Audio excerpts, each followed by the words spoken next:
How can you help us, though, continue to help you? First, please subscribe to the channel. Like us. If you listen to the audio version, leave us a 5-star review wherever you can. If you see our posts, please share those posts, share the content, and link back to our law firm website, which helps us to continue our SEO marketing and grow our firm and help small business owners. All right, everyone, welcome to another episode of the show. This is very exciting. So this is a round the world episode because Christine is in Australia and I'm in New Jersey, just outside of New York. So that's almost the other side of the world. Certainly, we'll talk about time differences in a minute. And you'll meet Christine. We're going to talk about all the great things she's doing. If you're listening on your favorite directory, leave us a 5-star review. And I'm telling people now that we're trying to get more and more people over to the YouTube channel and the video side. So, subscribe, share, do all those kind of things so we can keep connecting all over the world, which is really cool about, this type of a platform. So I remind everybody that these episodes are for entertainment purposes only. They're not a guaranteed success or advice of any kind. And if you are listening to something that Christine says or something that I say, don't make decisions before you talk to local professionals and advisors that you use in your local area. So Christine, thanks for joining me. So tell me, is it so it's 3 o'clock in the afternoon in New Jersey. So is it it's middle of the night? It's 6 a.m. It's dark here. No, Okay, well that's not too bad. It's 6 a.m. But I start my days at 6 because most of my clients are in the U.S. and a lot of them are on the East Coast. So So I felt bad. I thought I got you up at 3 a.m. I'm doing a show, I think next Tuesday, and because of the time difference, he's in Australia. And I said I couldn't do it at 11 o'clock at night, so we're doing it 7 p.m. my time. Oh, you're a good guy. Yeah, well, I don't, For your I didn't want to do it in the middle of the night. For your Australian guests, that's a lovely thing to do. Yeah. Right. Well, we're not live, so whenever you want to listen to it. All right, so let's go back. Tell me about your your background in business and all the kind of things that led you up to what you're doing. Then the second half of the show, we can talk about coaching and all the stuff you're doing. So actually, I've always wanted to be a teacher, and I am of the age that when I was younger, we didn't have coaches. I mean, coaches were softball coaches, football coaches. Right. Yeah, me too. Right, exactly. The idea of a coach was completely different, and maybe we had consultants, okay, but not even a lot of them. And Tony Robbins, that was about exactly. So, so I did, but I really appreciated a teacher that I had when I was really young, who knew how we, as students, we all learned differently. It wasn't like a blanket, everybody learns the same way, so I'm just going to teach the same way. And I thought that was quite ingenious of her. And well, that's the problem with public school, isn't it? Yeah. We teach all the same way. It takes a lot of time for teachers, but for the teachers that understand that, and they're not, imprisoned by rules and regulations and policies and all of that stuff, right? Of course, that's part of it. So, so I was an avid learner because of that, and so I've always kind of had that desire. I just didn't know how to put it all together. So I even when I went to college, San Diego State University. All right. When I went to school, I wanted to be a teacher. I was like, I feel this is great. I can help kids get started and, with life and hopefully give them some advice and, some guidance. And then I saw how much they were paying public school teachers and where they put you for the first 2 years. And I was like, oh, nobody told me that. No career counselor came to me and said, Christine, so we're going to pay you nothing, and it's going to be dangerous to work. Exactly. And none of the kids are going to learn because there's going to be chaos going on in the classroom. Exactly. And I was in Los Angeles. I had downtown Los Angeles. I had gone back to Los Angeles to live, and I was like, oh, I just don't see myself doing this. So I after all that education and the degrees and everything, I just said, I'm going to put this on hold. And as you do when you're completely in debt coming out of school, you just find whatever jobs you can.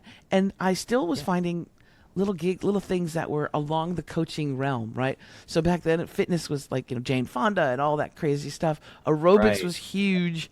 And I was like, oh my goodness, well, I can do that. There's no formal training. So I just found my way here and there doing a revised, so that was like fitness and stuff thing you were doing? Fitness, right? And when you're 19, 20 years old, you're fit. So Right. You think I can teach these people? I'm in I'm in good good shape. shape. And, right. Exactly. But what I Right. learned was because I did a lot of one-on-one training, I really learned Hmm. what motivated people, and again applied those things about everybody learns differently. Everybody grasps Yeah. things differently. So my Very much approach so. to Yeah. even my business, and I created.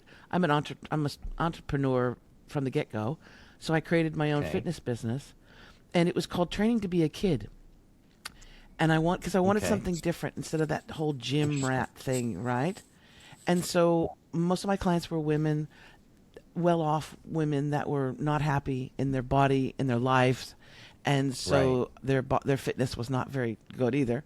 So Right. we focused on doing those things that as kids, as children, we enjoy doing, and they involved fitness, they involved some sort of exercise, and so Yeah. that's So kind did of you start working at a gym and then you kind of built out a yeah. private practice? I started working in Yeah. a Okay. gym, and then I had women say, "You know what? I would rather have you, Come to my yeah, house. Coach me. Train come me. to my Yeah. penthouse, come to my sweet, Nice. my very Yeah. expensive, luxurious That's home." the clientele you want, And it right? Yeah. The was, ones and that'll it pay. was, and Yeah. so we had a blast. I take them on retreats to Costa Rica. We do Oh, boogie nice. boarding. We Oh, would you're doing high end all stuff. kinds Yeah. of different things, right? And Right. so I found that that one-on-one, that personalized service, was something that I was very good at. Okay, and curtailing or customizing programs for people instead of having that one size fits all type thing. Right. This is the way we do it all the time. You were like, Exactly. I mean, if they're going to pay for it, you're going to do it the right way, right? Exactly.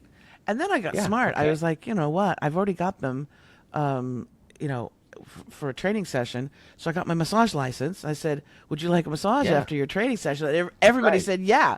So I was like, Of "Okay, course. cool. We'll tack that on." Yeah. Hey, So cost of acquisition of a customer. You already have them, right? exactly.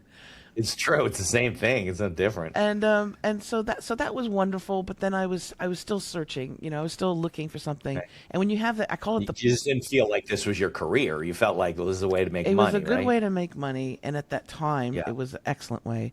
But I felt a Right. pull. I felt something. It was like something else that is meatier, more juicy for me. And I'm very creative, and so Okay.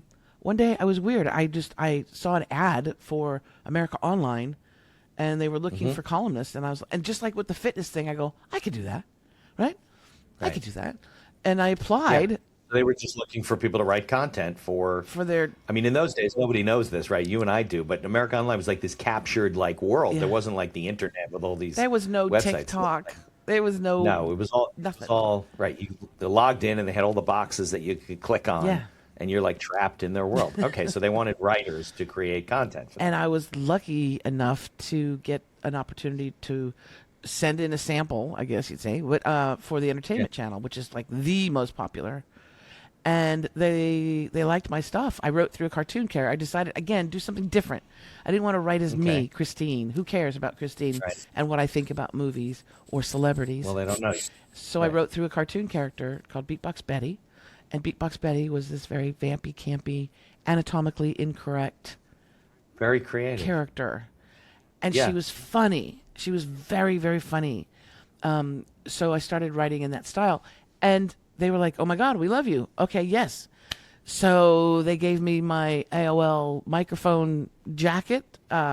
They said, "Okay, you're going to go to all of the premieres. We're going to put you on the press list for all the, the press Oh, junkets." really? They were like having you get Oh out yeah. there and. Oh yeah.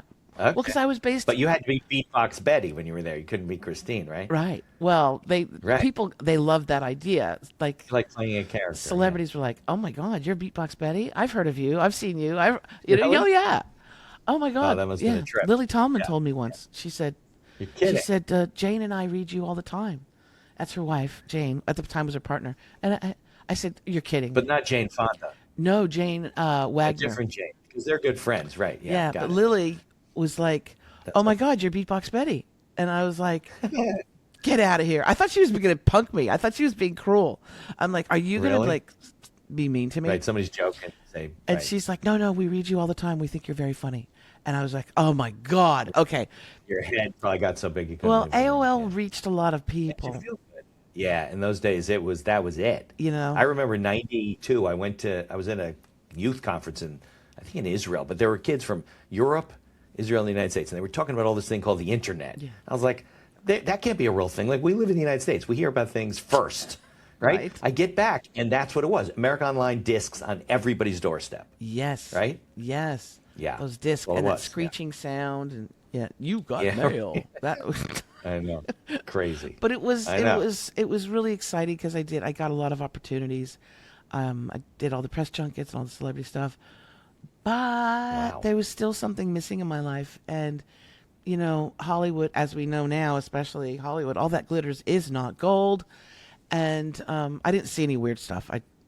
Not like what's happening. Good thing. That's not what's happening now. But That could be another show. it did help. Yeah. Really, it helped me craft my messaging and my communication and how I write and how I tell story. So that was wonderful. But something, again, the pull. And 9/11 happened. Okay, but before you move on, Yeah. what happened to Beatbox Betty? Oh, she's lovingly, archived somewhere. She's in a retirement home. She's in a somewhere retirement home Utah. sipping her martini. That's her thing. Nice. She was drinking martinis all the time. Right. Okay. So then 9/11 happened. And when that happened, I was like, it really made me stop and think about what I was doing and how important it was in the grand scheme of things. And so again, as we do, we search, we're looking for something. And I was channel surfing when you're stuck in traffic, as you're always stuck in traffic in Los Angeles. And I was just sitting there channel surfing the dial right after 9/11, as we all were. And I came across a radio station that was very interesting. It was not the regular corporate media. It was not a lot of fear. It was actually asking questions, and it was telling me about some of the history of the Middle East. I didn't even know. I wasn't taught this. We weren't taught this. And I was like, well, why do they hate us? And then I was like, learning. And I was like, okay, I understand why there's some issues. Yeah, if you're Jewish, like I am, you learn it like in Hebrew school, but you don't learn it in public school. Yeah, but we did it. No. We weren't, American kids were not taught anything. Right, of course. And so I was like, okay, well, let's go to this radio station. I wanted to go to the station, and I just wanted to thank everybody for their the work that they were doing.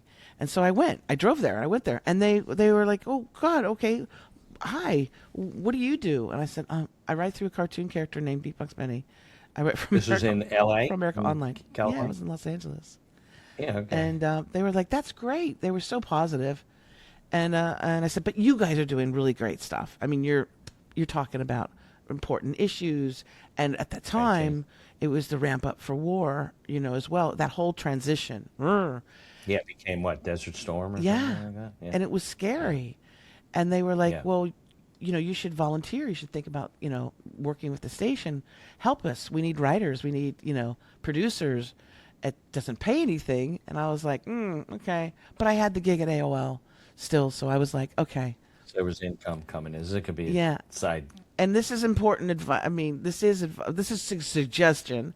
If you are going to change careers or you're going to start your own business, it really helps when you have a regular salary and you have already a job. Yeah. And it is you're Correct. double timing, and you're going to be tired because you're going to be doing some work at night and on the weekends.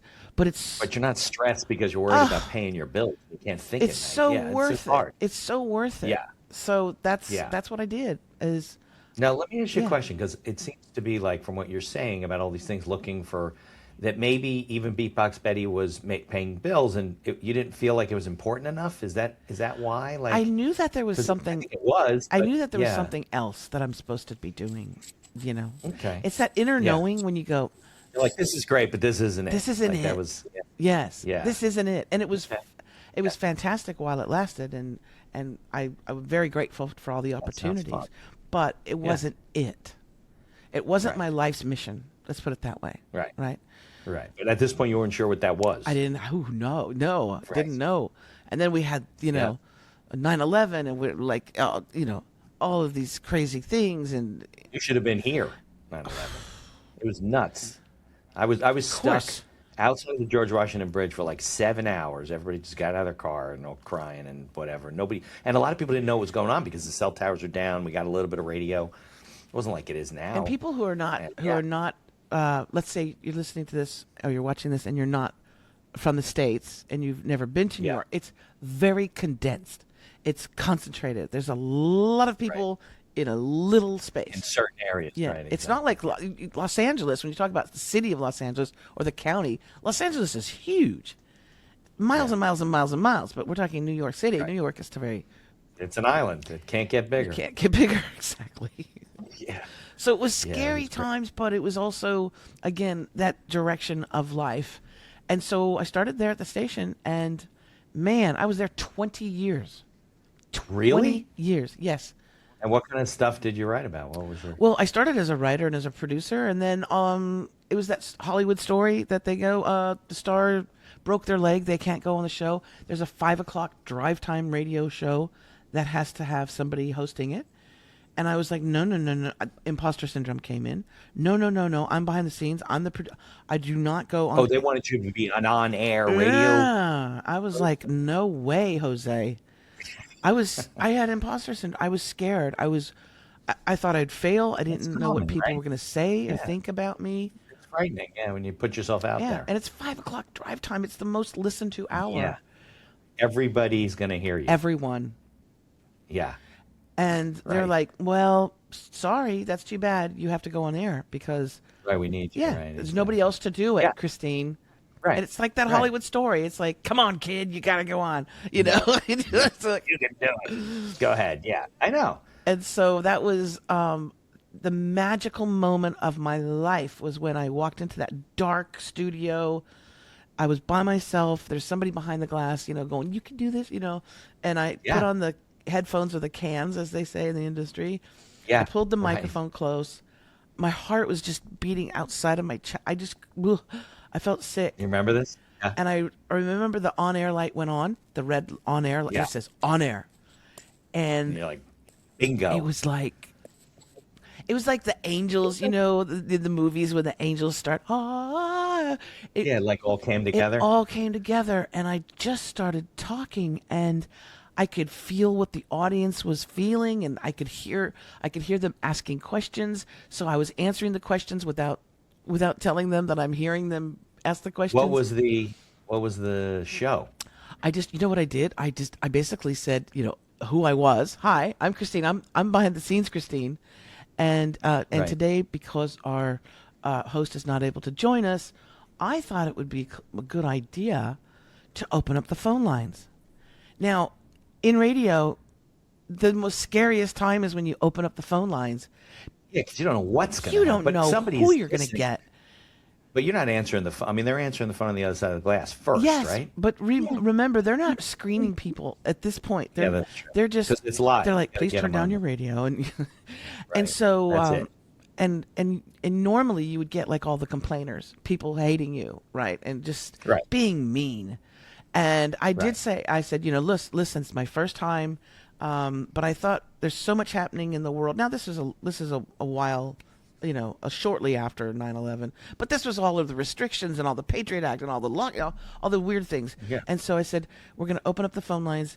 Please make sure that you don't swear. I had to say that because we had a dump button for the FCC. You have to dump when somebody swears, but my engineer was a little slow, and he's not gonna catch it. And I'm like, please, on my first show, don't do this.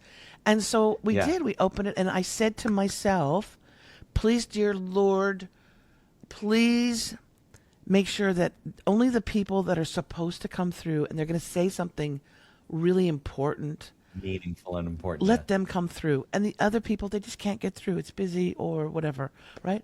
Right. And magically enough, all of the calls that came in were so amazing.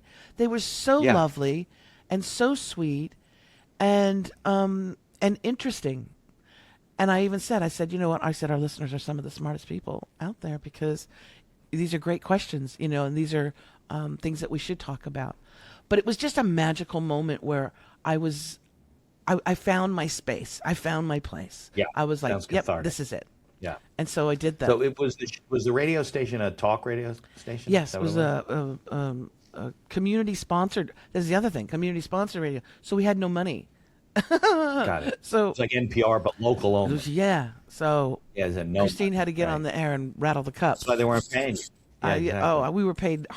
Buy your own We were coffee. paid crap. But I had to beg. Yeah. I had to like go on the air and say, "You get this for free, but give us money." Yeah. Which is Yeah, because I mean they're keeping the lights on somehow, right? I mean they're not paying you, not paying the people, but they still got to power up the equipment. it is I mean, the that's not free. hardest job. You know, sales Yeah. is one thing, but when you work for a nonprofit radio network station, whatever, and people are already getting the product for free, and you have to Right. ask for money, man, Right. that's a tough gig. That's a really tough Yeah, thing. I know. But it helped me. It helped me I- a lot. Learn what Yeah. people actually want and need. Yeah, It honed in No, that it's quite- craft quick. Yeah, definitely. Yeah. That's why I like doing this because I like talking to people and I find people interesting. I know you whatever. do. You know, yeah. I do NPR actually. I do the monthly subscription because like I don't subscribe to any podcast or anything, but I feel it's important to like support public radio. Oh, So you're a good I do guy. that. It's only like $8 a month, but it gets me all the shows with no commercials, and you know, I feel like that's important. Yeah, what happened when I think it was when Sesame Street went away. I don't know where it is, if it's still there or not. It's on like HBO, I think. Oh. They bought children's. HBO. I have a good friend I went to college with. Yeah, it's something like that. At Children's Television Workshop, I think it was bought by them. Maybe they spun it off. I don't know, but they still get a lot of funding through the government, which is being cut.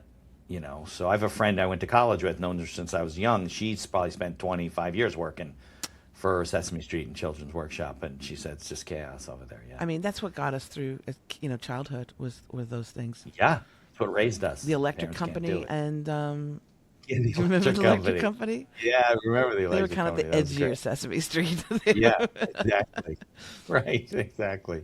That's funny. Okay, so you spent 20 years there, but did you do other things while you were? So did that start your on-air career? Like, were you then Yeah. I loved it. DJ is not the right word because you're not spinning records, but you're a talk show personality. host. now. Yes. And Yeah. what happened is because because the network was not run probably the way a nonprofit should be run. Lots of great well-meaning volunteers, but not business savvy at all, and funding, right? So the Right. board of directors was an odd bunch. They didn't know how to raise money. So it all came down to the fund drives. And one thing is that when you are really successful at what you do, sometimes people can take advantage of that, or organizations can take advantage of that. I became sort of the golden goose. So a show, somebody who had a popular show could go on and maybe they'd raise in an hour $500. I'd go on and raise $5,000. 500. That's like nothing. Yeah, it is nothing. It's because talk show hosts and people who are really good presenters, they're not necessarily good salespeople. No, not at all. And they didn't Right. know what people. They were like, just give us money because we're us. They're afraid to ask. Right. And right. I knew right away. I was like, you have to give people what they want, and this is how Right. I learned the skill of the three, right? The magical three. If you can offer someone something to do with either health, wealth, or love, right? Okay. Health, wealth, or love. Those are three things that we all as human beings need, want, desire. And if you have a business that offers its support of those things, or products or services that can bring those things to people, then you're ahead of the game. Yeah, now it's a compelling reason for them to support. So I had to figure out ways. So man, I did. I figured out ways to raise that money by thank you gifts. Instead of give us money and we'll send you a pair of station socks. No, it was give us the donation of your money and we'll get you some organic superfood that you can throw in there with some water and feel great, and it actually tastes great, and you all that stuff.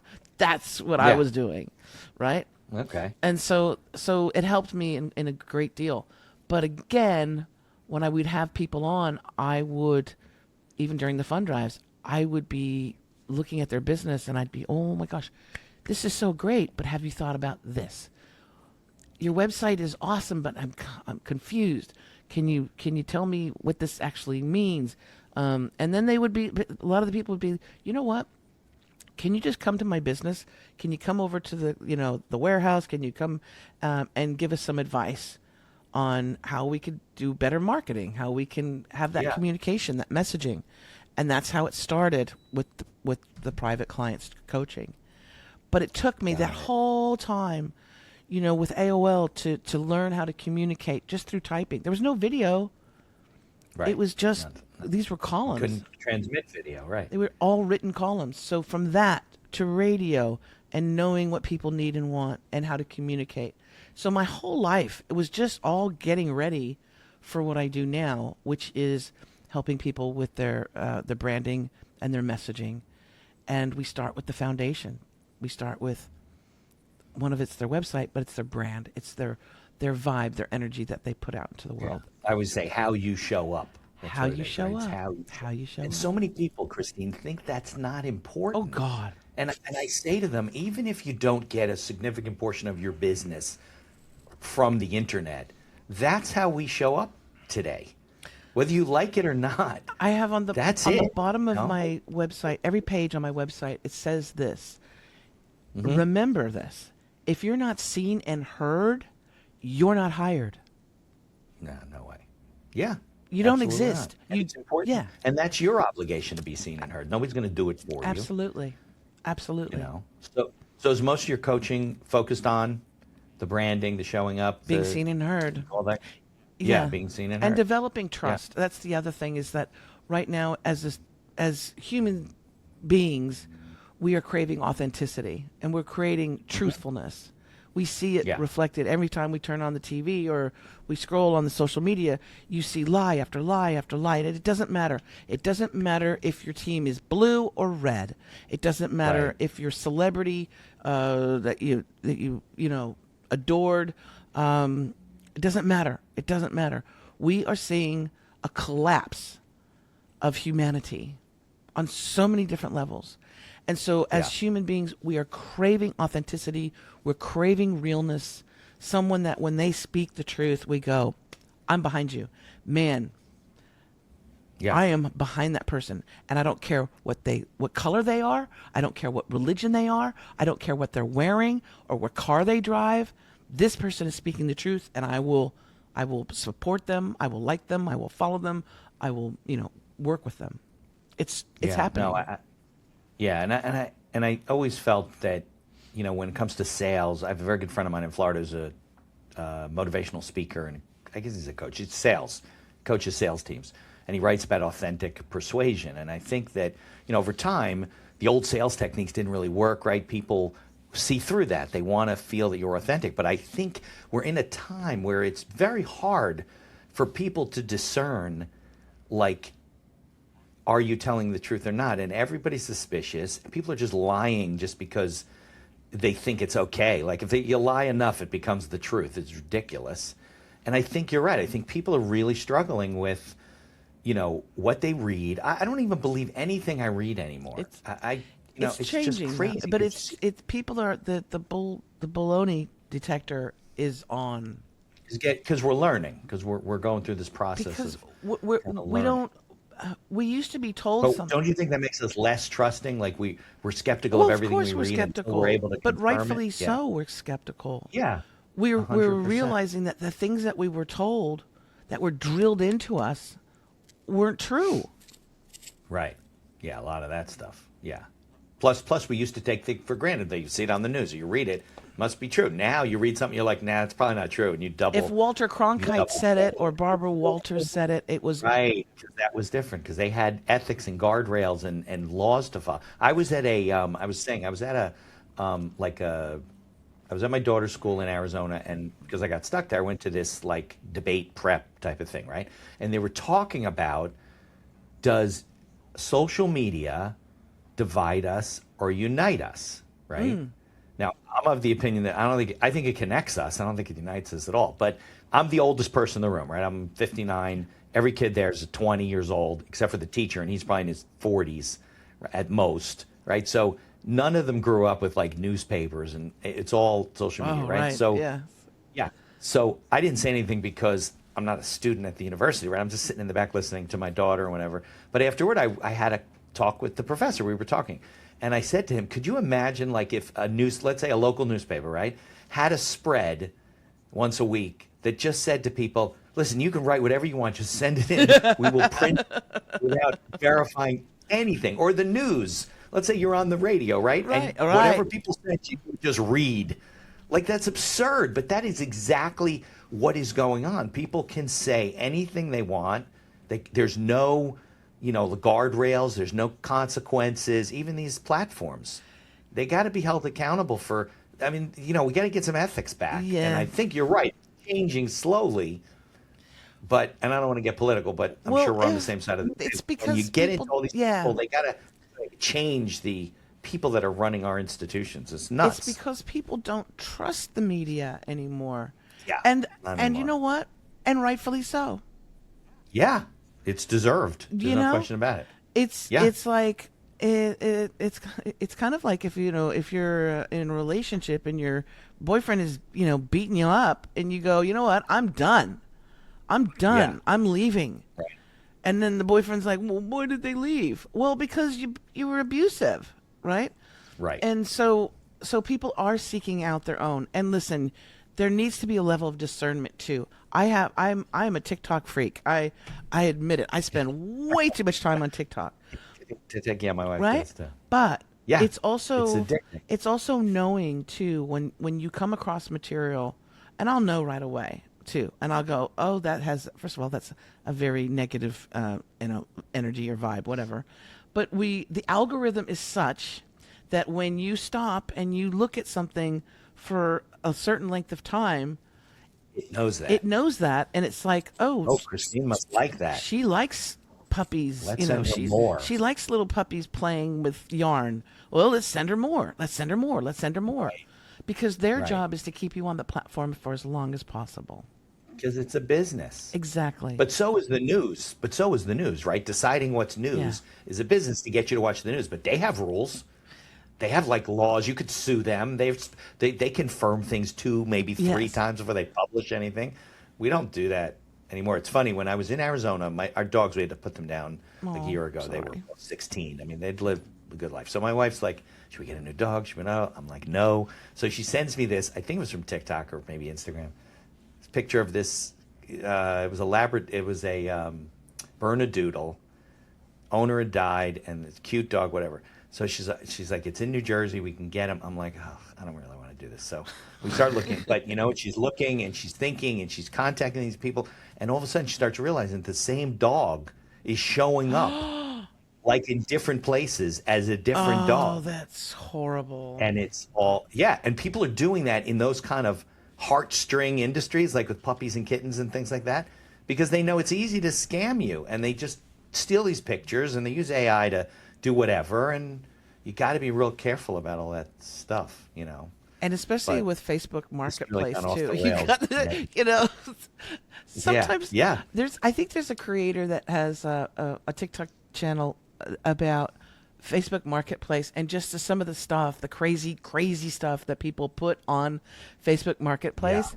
And there is a comedian who said too, she did a thing.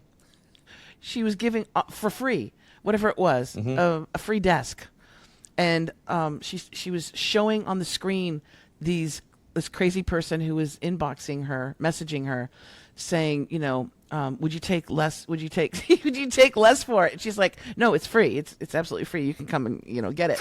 And the lady was like fighting with her, going, I can't believe you would you're not going to go lower on your price. And she's like, it must be a robot, right? A bot. Oh, it was because it's got to be. It's the public. Yeah, that's hysterical. People are arguing they want to get her down below zero. Okay, well, why don't you pay me and you can come pick it up? I know. But it is the that's wild, pretty wild funny. west when it comes to social media, and so from my clients, when they go, oh my God, I have to go out there, I have to go into this stuff. Right, they're afraid. And I say, Sure. listen, I said, you don't go out there and you don't spend a lot of time and effort on social media until you have your foundation down.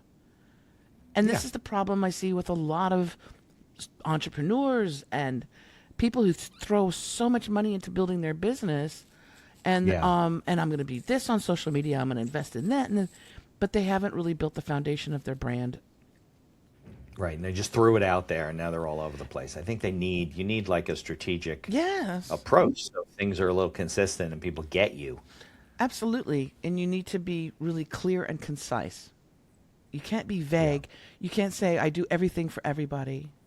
Well, that's the worst. That actually reduces your business. People don't Nobody, realize, yeah, right? because nobody knows what you do. If you're not specific, nobody knows, right? I meet mortgage brokers all the time because I do a lot of business work and a lot of tech. We can write any kind of loan. I go, well, then I will never remember you for another day in my life because Right. there's nothing that makes you more unique than anybody else I've ever met. Yeah, The ones that I know that do certain things, I think of when I have those needs for clients and stuff. So Exactly. yeah, look, the world of the generalist attorney is kind of, I guess they're still out there, but it's just not a good place to be, right? You want to hold yourself out in certain areas and certain things you're good at, so people can come to you for the right things, not for anything. well, and the things that you're really great at, showcase, put a spotlight on the things that you're really, really, really good at. And then once people come into your orbit, then you can go, oh, by the way, I can also do divorce and I can do Right. family trust I and do that. all those different Right. things. But you Yeah. need a way for people to differentiate you from other people as well. Right. It doesn't mean you turn away all the business necessarily. Sometimes you do, right? It Yes. means that you reach out and you do the target marketing and the branding and the messaging on point. Absolutely. I'm basically, if you boil it down, I'm a business coach. But there's, Yeah. oh my God, there's a gazillion business coaches out I there. was going to say, there's really no barriers to entry to being a coach these No. days. You can just you don't have to go to school or get. No, any anybody kind can of- say, "Hey, I'm a coach," but I had to put Right. the expert authority coach together. I had to put that whole thing together because that's what I specialize in, is helping people Yeah, stand that's out. the way you show up. Yeah. That's your branding. Exactly. Yeah. Well, I would think that if they're going to hire you to guide them through that whole process, if you're not doing it well yourself, it's a little bit hard Exactly. for somebody to trust you, to have faith and comfort in working with you, right? That's like when somebody says, they can create a website for you. I get inboxed all the time, like, oh, your website should do this and that and the other, and then I'll look at their website and I go, you're not touching mine. Terrible, You're- right? No way. Is that they're the shoemaker with holes in their shoes because they're not paying attention to their own Yeah, stuff. yeah. Yeah, it doesn't make any sense. So, are there more? So, what industries do you tend to work more with than not? I work with a lot of coaches, authors, Okay, authors. service and for some reason, like a lot of therapists. It's interesting Okay. because they're so brilliant at what they already do. They're really brilliant, and they've studied and they've worked really hard in an industry that can be quite. Oh my goodness, you're hearing people's problems all the time, right? Yeah, that's why a lot of therapists have therapists. I Therapists, know, their own I therapists who know. listen to people's problems all the time. Makes you crazy. So, Yeah. but when it comes to marketing their business or who they are, they're the last person. They're like, they're kind of not shy, but they're like, oh my gosh, do you mean do I need to do I need to do TikToks? Do I need to dance? And I'm like, no, Right. no, girl, or no, man. Yeah, but their industry doesn't provide them any of that kind of training. No, Right? no. Yeah, no. And they really need me. They really need someone like me who can actually take a look at their business, look at their digital footprint, but more importantly, look at their website, because that's where people who are seeking therapy or if you're a coach, that's where people are going to go first, is to your website. They're Right. going to look Learn about you, and see learn if you about you. connect. They want to see the About Me section. They want to Right. see Does it resonate with them? and right? if you have testimonials or reviews, they want to know that other people have actually worked with you. You didn't just graduate last week, right? Yeah. So because they're going to be vulnerable with you, they're going to trust you with their lives and their emotions. Yeah. So Right. it's very, very important. And I mean, I had one client. I remember she on her website. I told her, I said, we're going to make a big change on your website right away. And she's like, what do you mean? I said, well, when you pull up the website above the fold, meaning before you start scrolling or anything, it's right there. It's the full screen on your phone, full screen on your computer. I said, when you pull that up, I said, the first thing I see is this big bridge over water. She says, oh, that's a landmark. It's a very it's the most recognizable landmark in my area of town. So I want people to know that I'm the local, like I'm, they could come to inside my clinic and I'm right here. It's a landmark. It's very recognizable. I said, as a therapist who deals with people with depression and anxiety, when I see that thing, all I see is a bridge. I don't see a human being. I don't see a video of you talking to me, calming me. I see a bridge, and that bridge makes me want to jump. And she went, oh my God. Right. She never thought about it. She Right, just realized in that moment, and her heart sank. She said, because she's sending a message, the wrong message. Right? exactly. Yeah. As a mental care, health provider, she didn't realize that. And I said, that's the first thing we're going to do. We're going to take that puppy off, and we're going to have a video of you communicating when somebody pulls up your website. Hi. And she's such a lovely, beautiful human being. I said, I want to see that when I come to your website. Of course. Not the bridge. Right. Yeah. No, that is a stark example. Of, like, I mean, they don't stand out that much, right? But that must have been you go on the website, it's like terrifying to you. You're like, oh my When God. I saw that, I was like, girl, we got to talk. That is very funny. And okay, so it's interesting though, you coach other coaches. Yeah. Maybe you're getting your calendaring from one software and you're invoicing from another. Evenoo is a platform that we use as one of our sponsors to run our entire business. And there's other features like auto payments and integrations with QuickBooks. Visit evenoo.com, EVONUE.com to learn more. There's also a link in the show notes. And be sure to tell them that the Accidental Entrepreneur referred you. This podcast is brought to you by our affiliate sponsor, iEmployee. iEmployee is a virtual assistant service that hires almost anyone for any role in your company right out of the Philippines. Most roles range from $7 to $9 an hour for highly skilled and experienced VAs. And whether you need an executive assistant, social media manager, video editor, customer service, sales, you name it, they have it. We use iEmployee for our VA services, from editing and promoting the podcast to all the PR and promotion of our law firm. iEmployee acts as a virtual field supervisor on the back end with live video monitoring and reports on a daily basis with screenshots of your VA's workday, and along with complete HR and payroll duties. No more paying for overpriced and underqualified workers. There's a link in the show notes to get a 1-week free trial, and I encourage you to take advantage of it. Yeah. Well, because a lot of times, and I have a new client who's in Dubai, who's a fitness coach, and her clientele are women 50s on up, so menopause, type. Okay. And she's really knowledgeable at what she does. She's an incredible fitness coach. I mean, she's done it all amazing with nutrition and all of that. And she's wanting to make a really strong impact, and she needs that branding to pop out so that she can bring people into her world, right?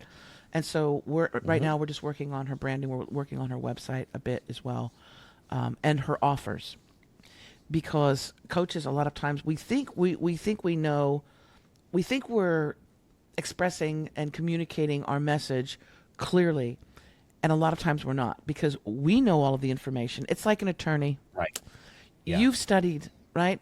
So you know these long words and right, and nobody understands these contractual things. Right. And the common person. So I always say too. I say, a great idea is to just keep things sort of at that 5th grade level. So when you're communicating, keep it at that 5th grade level so everyone understands.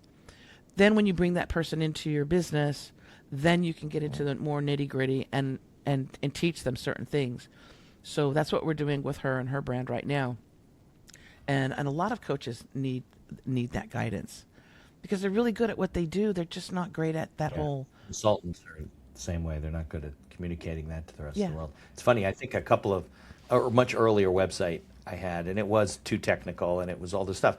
But to me, as a lawyer, I was like, oh, this is great. It shows my expertise. I asked a friend, and they go, oh, I know what you do, and I know you, but I have no idea what any of this says. Like, I have no idea. Right. And it became evident to me that that's not what needs to be out there. It needs to be simple. It needs to be understandable.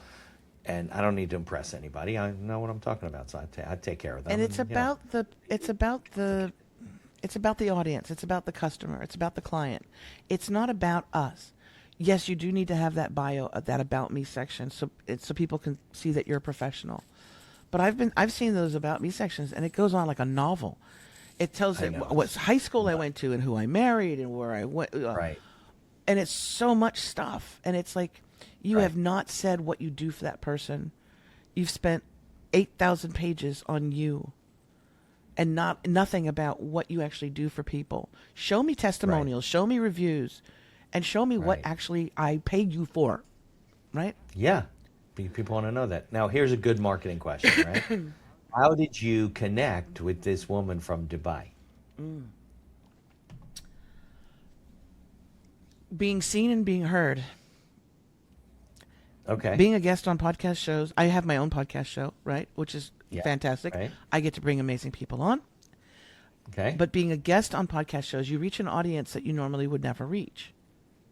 Right? Right. I tell a lot of people to guest. I do a lot of guesting. And it's a good way to get started. And if you're telling a story or you're talking about what you do to help people, someone's going to listen and they're going to go, you know what? I dig that, Chris. I like her energy. And it's about an energy. It's a vibe. It's not woo-woo. Mm-hmm. It is. No, you're right. You know, you had guests on the show that are make emotional decisions. Absolutely. Sure. And you've had guests on the show that are very conservative and very, very businesslike. Try and size them up ahead of time just in case. Right. But my energy is very different. I like to have fun. With my clients, I want it to be fun, enjoyable experience. I don't want it to be hard and difficult and stressful. Right. That's not what you're there for. No. You save that for the dentist. They can do that on their own. Right. Yeah, they can be right. Exactly. They can go get stressed out and make it hard on their own. They don't need you for that. Exactly. So she heard me on a podcast show. Yeah. There you go. That's interesting. And reached out. I tell a lot of people to do that.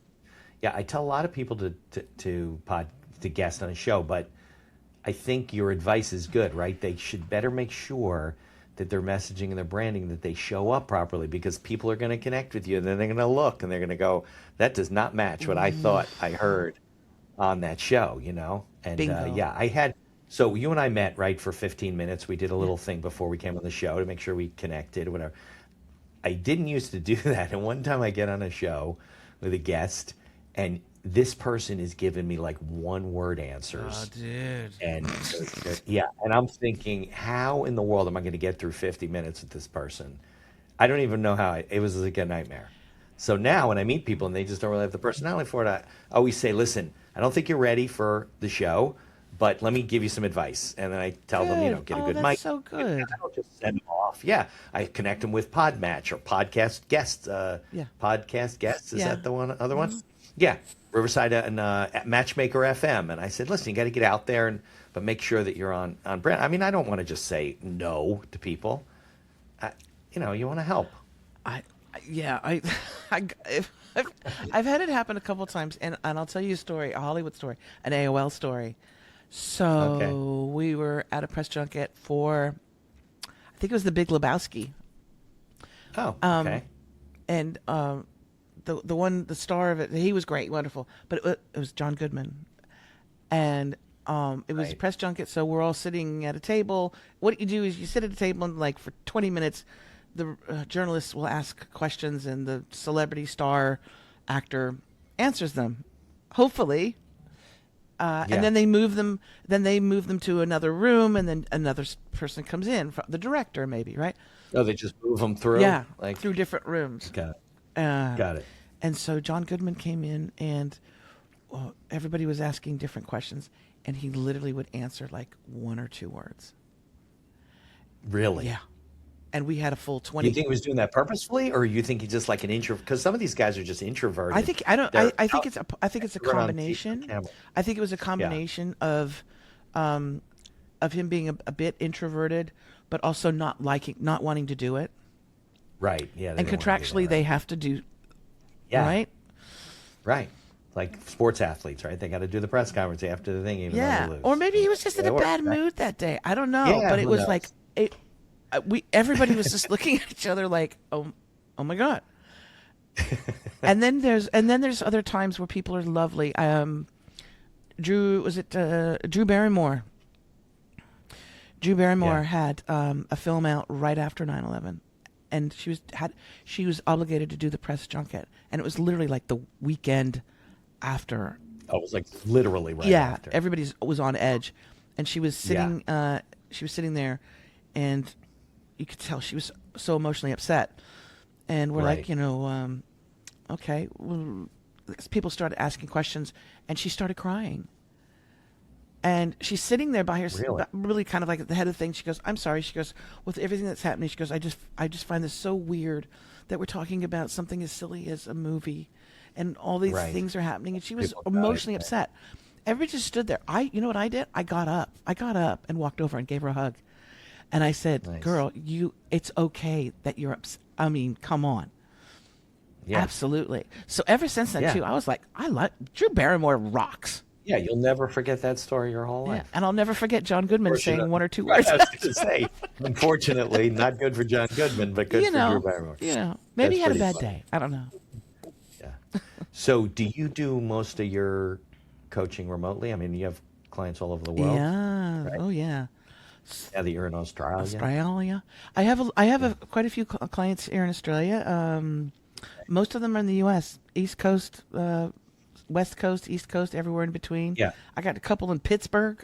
I don't know what there happened you with go. Pittsburgh. But Pittsburgh is. You need branding too. They do. Yeah. But I have real estate agents, people who own real estate agencies as well, authors. I have a lovely new male psychotherapist that's coming on board as well with me. So I get to work with people all over the place, and I get to work from the comfort of my home with my toy poodle puppy, and that's how I do best. I am best working in my environment where I can take breaks and I can relax and recharge, which is really important. Yeah, I understand. So, if you told me right, you met your wife, in the States, and that's how you ended up in Australia, or you were traveling through and never left? I was in Southern California living my life, doing my thing. Yeah.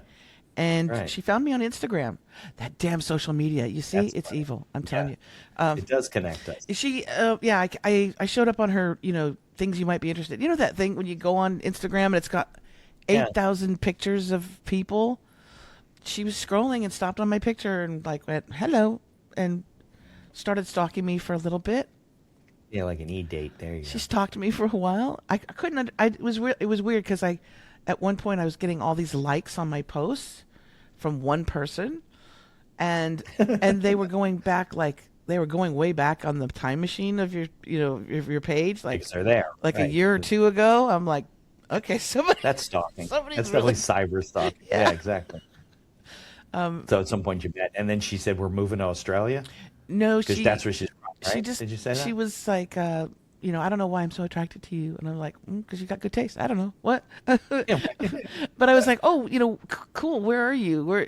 She sent me a picture, and I thought it was Florida, because it was beautiful beach, and I was like, oh, Florida. Okay, that's kind of far away from me, but it's interesting. And then I thought, oh, maybe not Florida, maybe Hawaii. And I was like, yeah, Hawaii. That's awesome. Right. And then she's like, no, Australia.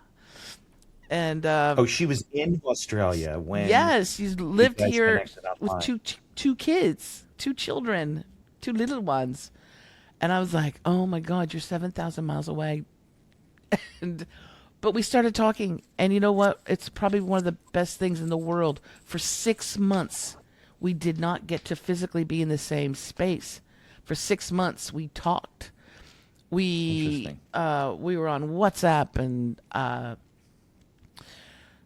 we didn't have that thing of, and of course, we super attracted to each other. But for 6 months, you get to know somebody, and you know their boundaries, their traumas, especially when you're not with them. Their fears. You get to know those things, and you actually get to like that person. After 6 months, you're either in or you're out. Right. And so it was all Zoom dating, basically. Yeah, Zoom dating, exactly. Yeah. So after the Right. 6 months, I said, we've got to, because I said, I think you're my human. She's Gotta like, meet. yeah. Yeah, So we met in Hawaii. We met midway. Well, Oh, that's kind of good. midway. That's midway. It seems midway to me. Probably Yeah. not, We met technically. in Maui for 10 days, and that was it. Okay. And you made a good choice because I think going to Australia is better than her coming to California. I think that's a Well, and much she better couldn't. choice. I mean, she loves America. She loves Americans. And I miss America. I miss aspects of America. That Americanism that only Americans really know. Yeah. There's a friendliness right now politically and every socioeconomically and everything. Things are a little different, but the reason why I loved being in the States was because of the multiculturalism. Because you have people from all different parts of the world. It's not like that in Australia? No. I mean, in Australia. Sydney, in the big city, like in Sydney, you have a bit of Little bit. internationalism. But, I loved being in California, especially in Southern California. I loved my Mexican friends.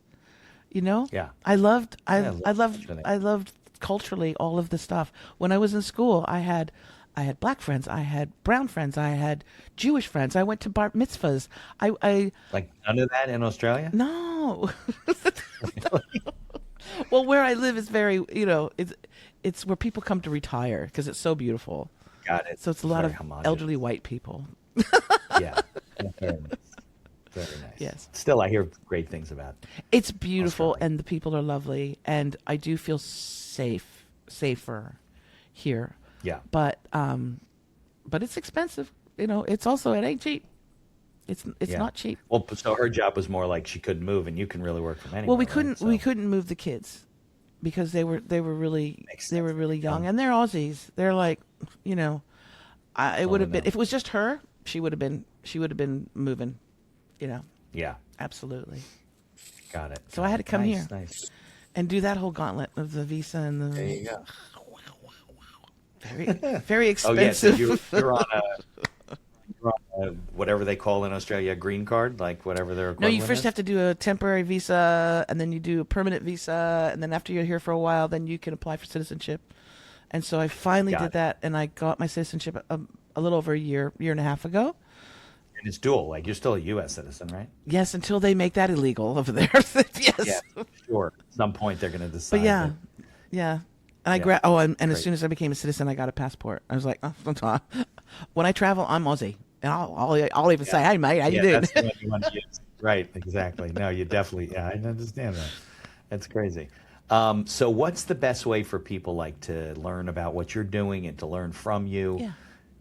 They can hire you as a coach, but besides that, where's the best place that you show They up? need to reach out to me. And here's the thing, too. If you do reach out to me, if you book even a free discovery call with me, which is when we can sit down and you could tell me all about your business and I'll tell you what I think. Make sure you say that you heard you heard this show and that Okay. you heard me with Mitch, because that way I can also give Mitch that feedback. It's really important as a host of a show to know that the program is getting out and people are being impacted and they're digging it and they're liking it. So Sure. please let me know if you've heard this program. That would be helpful to me too. Absolutely. So they can go to expertauthoritycoach.com or theexpertauthoritycoach.com. They can go to that We'll website. put links in the show notes. too. And there's a bunch of buttons there that say, free discovery call. I can't help you unless you reach out to me and book that call.